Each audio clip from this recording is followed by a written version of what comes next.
Hello, beautiful people. Listen, Darima, welcome to the channel. Today, we're going to be checking this video and it's titled Angry and Lonely. Prince Harry eyeing solo UK return. He's petrified of losing his wife, of course. Interesting. So, today, we're going to be checking this video to hear what they got to say. Let's check that. Some royal news now, and new reports suggest that Prince Harry is lonely in California and he's considering returning to Britain despite a seismic falling out with his father and his brother. But the question we're asking this morning is whether Meghan would come with her Prince Charming or whether Harry would perhaps be more welcome here if he came solo. Like Kinsey, we'll go to Kinsey Schofield live now in LA. Kinsey, we've got lots of time to talk about this and speculate this. We've got about 6 minutes or so to talk. But what's behind all of this? Where are these thoughts coming from? They're coming from royal author Hugo Vickers, and I don't know if you're familiar with Mr. Vickers, but he's written over 30 books about the British royal family. And he told The Sun that Prince Harry will ultimately return to the UK with his tail between his legs. He described the Duke of Sussex as angry and says Harry is genuinely petrified of losing his wife, Meghan Markle. When asked his predictions for where Harry and Meghan will be in the next 20 years, Vickers told The Son, I think he'll come home, explaining, I think Harry will come home, and if he comes home, we must be very nice to him because he won't particularly want to. He's quite angry, suggesting that he would be coming home solo. Vickers also said that Prince Harry looks slightly petrified of Meghan Markle and that King Charles has left the door wide open for Harry's return if and when he does decide to come back. I mean, Kinsey, I've never been to California, but I can only imagine the culture shock that Prince Harry has faced arriving there. This is a kid that has grown up in castles, went to Eton College, holidayed walking across, British country estates on horseback, playing polo, shooting grouse and pheasants and deer. There isn't an awful lot of that happens in California. And of course, not many of his friends over there. It is plausible that he could be very lonely. Yeah, I mean, I totally agree with you. And if you think about Prince Harry's life, 4 years ago, the man learned how to pay his phone bill. 4 years ago, his schedule was handed to him and somebody else was managing his day. Somebody else was managing his money.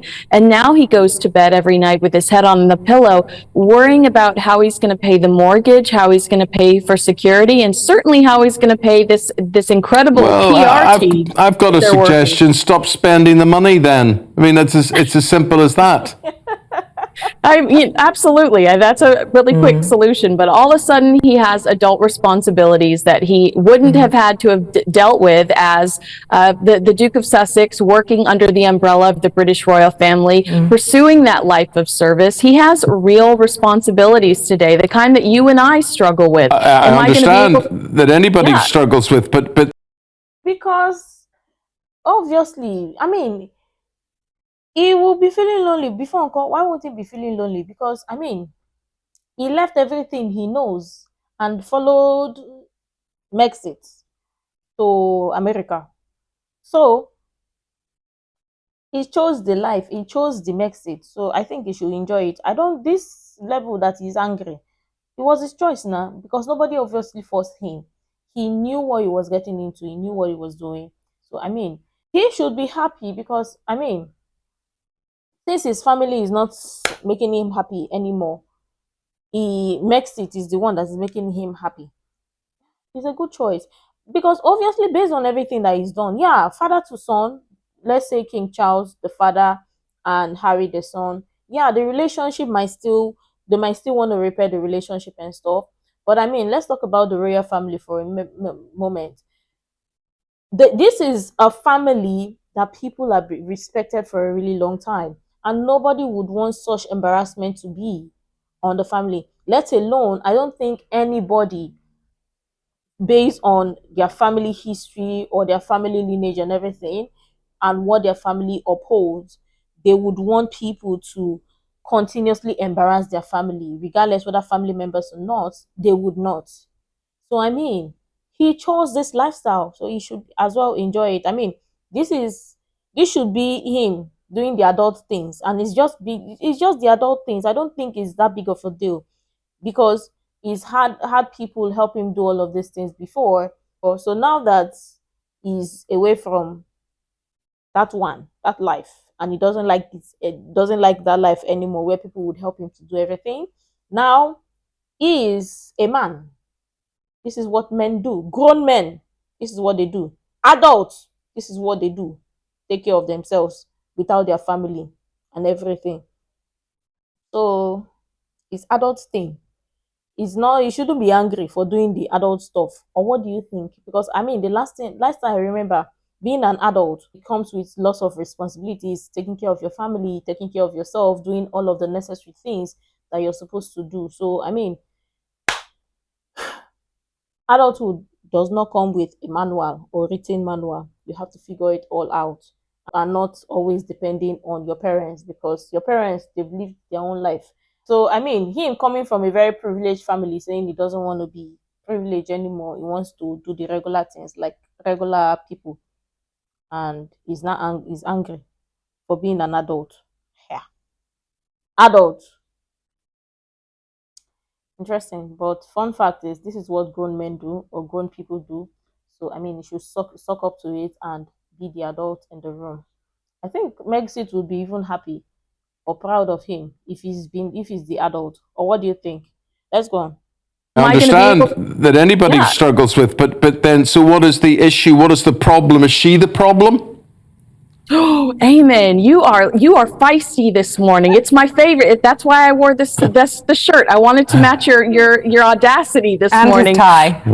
Yes, exactly. I think that she has created a lot of roadblocks for him. Look, she calls the shots. Yeah. It's quite obvious. It's where her career is going, what she is interested in, who she wants around her. It's all about her. And I mean, I'll give you an example to support your point. Prince Harry has always shied away from cameras, microphones, and attention. The Hollywood flashbulbs are not necessarily his desire, but Meghan is actively pursuing that. She's got a brand new cooking show coming out on Netflix. We believe within this Netflix cooking show launch, we're also going to see the official launch of American Riviera Orchard. The only way to have a successful launch in Hollywood of a lifestyle brand, a TV show, is media. Yeah. She's going to have to put herself out there, and those are the types of things Prince Harry avoids, and I doubt he enjoys that aspect. But do you know, Kinsey, I remember the time when we all loved Prince Harry. I really do, and I grew up. You know, he's a bit younger than me. William's the same age as me, but he was always the lovable rogue, the party boy, the fun boy. I do think that there is still warmth deep down in British society for him. I think he could turn it around. I think he could turn it around. Baggage. As I say, he isn't so much the issue; she's the issue. Yes. Well, he did write Spare. Well, there is Spare. But, you know, Hugo Vickers' point is that if Harry comes back in 20 years, which it would be in 20 years, Prince Harry is not going to leave his children alone in the United States of America. There is no way. But he said Prince Harry will probably be resentful over the fact, and that the UK, Hugo said, does need to be nice to him. And I don't know if your viewers would agree with that point, but Vickers saying specifically that people need to be nice to him because he won't particularly want to be back in the UK. Oh, who will care in 20 years' time? We'll all have moved on. I'll be dead. We'll be, Stop you know. It. But why would we care? It's like Edward and Mrs. Simpson. They went off to Paris or whatever, and when he died, they then started going to his funeral and whatever. It was as if it didn't matter anymore. I think if he came back with his tail between his legs and did a mea culpa, the British people could welcome him back into the fold. That's my opinion. What amuses me is the thought that the King's grandchildren have probably got accents not dissimilar to yours, Kinsey, which is still just blows my mind. I'm sure that they're absolutely precious. Unfortunately, we never get to see them, so I don't know. I know, that's a shame. All right, Kinsey, well, we've enjoyed seeing you. Thanks very much for your time. See you again soon. Will he get to see the football tonight, Kinsey, do you think? I'm sure she'll allow him to have the remote control. Are you I sure? bet that is, that's an option for him. Thanks very much indeed, Kinsey. Well, I mean, it's obvious. Everybody can see that Mexit calls the shot. And I mean, at this point, no, without any doubt in anybody's mind, they can see what is going on or what is happening with the successes. And she's the one leading or calling the show. Because how is it that somebody you don't know came to your family and telling you that your family is this and that, you left your family to go with this person, a stranger, complete stranger? Because obviously the stranger doesn't have good family relationship with hers. So no, she does not have. So you too, you're not supposed to have. And that is how narcissistic people behave. More so, I don't think she is so much of, she is an influence, but I don't think she is only the only person influencing him right now or influencing him, because I mean, she did not tell him to leave. He willingly left. So obviously he is also as much as involved in this as she is as well, because I mean, he wrote the book Spare. Okay, let's say, okay, the book Spare, he's not the only person that wrote it, but majority of it were his idea. I mean, he's the one in the royal family that knows the details of some things happening in the royal family. So what are we not saying? And yeah, quite all right. Let's say he decides to return to Britain. The British people would accept him or could accept him. But I mean, be empathetic, or take it easy with him. He's a freaking adult. He's not a child. So I mean, where is all of this coming from? I think at this point, people should realize that, okay, you make your choices, you have to live with the consequences as an adult. It's no longer a child where you say, oh, let's pamper him, or let's what's it called? Hold him, treat him with care and all of that. But he's a freaking adult. He knew what he was doing when he left. Because I mean, if other people were to do this, no, people would not be accommodating and say, oh well, and when they come, you have to pet them, you have to make them feel appreciated.